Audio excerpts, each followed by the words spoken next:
ঠাণ্ডা দিনত আপোনাৰো গুৰুহা ফটা সমস্যা হয় নেকি? যদি হয় তেতিয়াহ'লে আপোনালোকৰ মাত্ৰ 3 দিনতে গুৰুহা ফটা সমস্যা ভাল হৈ যাব। এটা 5 টকীয়া ভেচলিনৰ সহায়ত আপোনালোকে আপোনালোকৰ গুৰুহাজোৰ কোমল আৰু নিমজ কৰি তুলিব পাৰিব। হাই ফ্ৰেণ্ডছ, আপোনালোক সকলোকে মোৰ অসমীয়া হোৱাটছআপ চেনেলৰ নতুন এটা ভিডিঅ'ৰ মাজলৈ স্বাগতম জনাইছোঁ। আশা ৰাখিছোঁ আপোনালোক সকলো ভালে আছে। গুৰুহা আৰু উঠ আমাৰ ঠাণ্ডা দিনত বহুত বেছিকৈ ফাটে, ড্ৰাই হৈ যায়, ফাটি ছালবোৰ ওলাই থাকে। তেনেকুৱা প্ৰায় মানুহৰে হয় নহয়নে বাৰু? এই গুৰুহা ফটা, উঠ ফটা সমস্যাৰ বাবে বহুত ভাল হ'ল পেট্ৰলিয়াম জেলি। পেট্ৰলিয়াম জেলি মানে হ'ল ভেচলিন, আৰু এই ভেচলিনটো ঠাণ্ডাৰ দিনত প্ৰায় সংখ্যক মানুহৰে ঘৰত থাকে, আৰু নাথাকিলেও আপোনালোকে কিনি ল'ব। বেছি দাম নহয়, 5 টকাতে সৰু এটা টেমা পাই যাব। এই ভেচলিনৰ লগত দুটামান বস্তু মিক্স কৰিব লাগিব, আৰু সেই দুটামান বস্তু মিক্স কৰাৰ পাছত এটা লোচন তৈয়াৰ হ'ব, আৰু এই লোচনটো আপোনালোকে ফটা গুৰুহাত লগালে আপোনালোকৰ ফটা গুৰুহাৰ সমস্যা নোহোৱা হ'ব, উঠ ফটা সমস্যাও নোহোৱা হ'ব। এতিয়া মই আপোনালোকক গুৰুহা ফটা সমস্যাটো দূৰ কৰিবৰ কাৰণে ভেচলিনৰ লগত কি মিক্স কৰি এটা লোচন তৈয়াৰ কৰিব পাৰি সেইটো দেখুৱাম। আৰু দেখুৱাৰ আগতে আপোনালোকলৈ এটা ৰিকুৱেষ্ট আছিলে, আপোনালোকে যদি মোৰ এই ভিডিঅ'টো ভাল পায় ভিডিঅ'টোত এটা লাইক কৰি দিব, আৰু এতিয়ালৈকে যদি আপোনালোকে মোৰ অসমীয়া হোৱাটছআপ চেনেলটো ছাবস্ক্ৰাইব কৰি লোৱাই নাই তেতিয়াহ'লে সোনকালে ছাবস্ক্ৰাইব কৰি ল'ব, কাৰণ মই মোৰ এই চেনেলটোত বিভিন্ন ধৰণৰ টিপছ ভিডিঅ'বোৰ আপোনালোকলৈ আগবঢ়াই থাকোঁ, আৰু আপোনালোকে সেইবোৰ চাই উপকৃত হ'ব পাৰিব।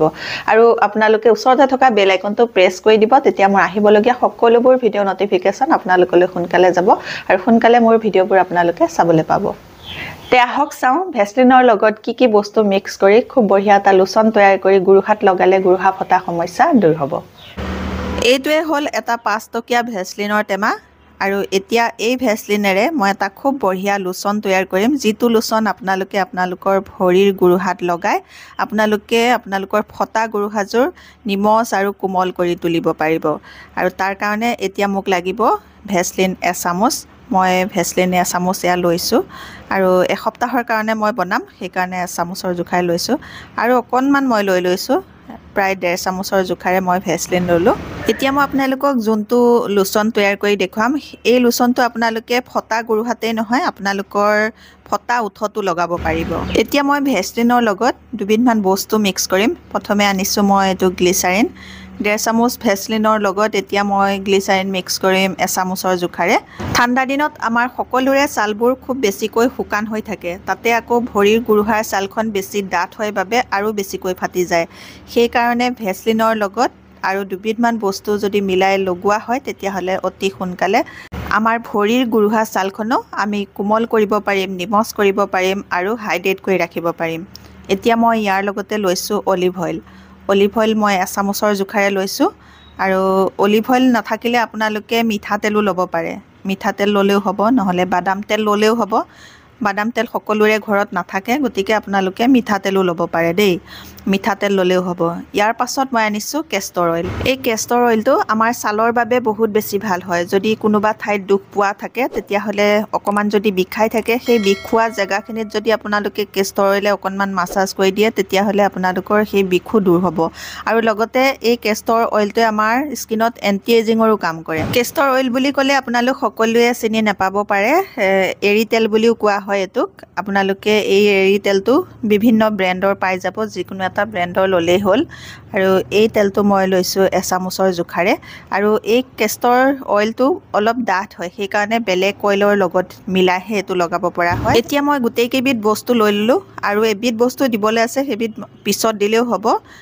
এই গোটেইকেইবিধ বস্তু আপোনালোকে যিমানেই মিক্স কৰি থাকক ভালদৰে মিক্স কেতিয়াও নহ'ব, গতিকে ইয়াক মিক্স কৰিবলৈ হ'লে ডাবল বইল মেথডত আপোনালোকে গোটেইকেইটা বস্তু গলাব লাগিব, গলাই ল'লেহে ভালদৰে মিক্স হ'ব। এতিয়া মই এটা চচপেনত অকণমান পানী দি ল'লোঁ, আৰু তলত মই এটা সৰু বাতি দি লৈছোঁ। সেই বাতিটোৰ ওপৰত এই বাতিটো দি দিছোঁ। যেনেধৰণে মই আপোনালোকক এতিয়া দেখুৱাই আছোঁ সেই মেথডতে আপোনালোকে এইটো গলাব লাগিব, গলাই পেলাই আপোনালোকে মিক্স কৰিব লাগিব। ফ্লেমটো আপোনালোকে মিডিয়াম ফ্লেমত ৰাখিব, লাহে লাহে পানীখিনি তলত উতলি থাকিব, আৰু তাৰ ভাপতে এইটো গলি থাকিব। এনেধৰণে গলাই ল'লে খুব ভালকৈ গোটেইকেইটা বস্তু মিক্স কৰিব পাৰিব। আৰু আপোনালোকে ভালকৈ এখন চামুচেৰে এনেকৈ লৰাই থাকিব, লৰাই থাকিলে ভালকৈ মিক্স হ'ব, আৰু এনেকৈ গলি যোৱাৰ পাছত আপোনালোকে ফ্লেমৰ পৰা এইখিনি নমাই দিব। নমাই দিয়াৰ পাছত এয়া দেখিছেনে খুব ধুনীয়াকৈ গলি গ'ল, গোটেইখিনি বস্তু ভালকৈ মিক্স হৈ গ'ল। আৰু এতিয়া ভালকৈ ঠাণ্ডা নহওঁতে মই ইয়াতে আৰু এবিধ বস্তু মিক্স কৰিম আৰু যিবিধ বস্তু মিক্স কৰিম আপোনালোকৰ ঘৰত যদি আছে মিক্স কৰিব যদি নাই আপোনালোকে মিক্স নকৰিলেও হ'ব আৰু সেইটো হ'ল ভিটামিন এ কেপচুলৰ অইল মই এতিয়া এটা ভিটামিন এ কেপচুলৰ অইলটো ইয়াতে মিক্স কৰিম আৰু বেছি ঠাণ্ডা নহওঁতে সোনকালে মিক্স কৰিব লাগিব ঠাণ্ডা হ'লে এইটো গোটা হৈ যাব এটা লোচনৰ দৰে হৈ যাব সেইকাৰণে বেছি ঠাণ্ডা নহওঁতে কুহুমীয়া হৈ থাকোঁতে ভিটামিন এ কেপচুলৰ অইলটো ভালকৈ মিক্স কৰি ল'ব লাগিব এতিয়া মই ভিটামিন এ কেপচুলৰ অইলটো মিক্স কৰি ল'লোঁ আৰু ঠাণ্ডা নহওঁতে মই এটা এয়া কণ্টেইনাৰত ভৰাই থৈ দিছোঁ আৰু ঠাণ্ডা হোৱাৰ লগে লগে এইটো দেখিছেনে এনেকুৱা ক্ৰীমৰ দৰে লোচনৰ দৰে হৈ যাব আৰু এইটো আপোনালোকে আপোনালোকৰ গুৰুহাত লগাই আপোনালোকৰ গুৰুহা ফটা সমস্যা দূৰ কৰিব পাৰিব আৰু আপোনালোকৰ উঠ ফটা সমস্যাও দূৰ কৰিব পাৰিব এয়া চাওক কিমান ধুনীয়া এটা লোচন তৈয়াৰ হৈ গ'ল এনেদৰে বনাই আপোনালোকে এমাহলৈ ৰাখিব পাৰিব এমাহৰ পাছত আপোনালোকে আকৌ বনাই ল'ব তেনেধৰণে আপোনালোকে বনাব এনেধৰণে আপোনালোকে এটা 5 টকীয়া ভেসলিন ল'ব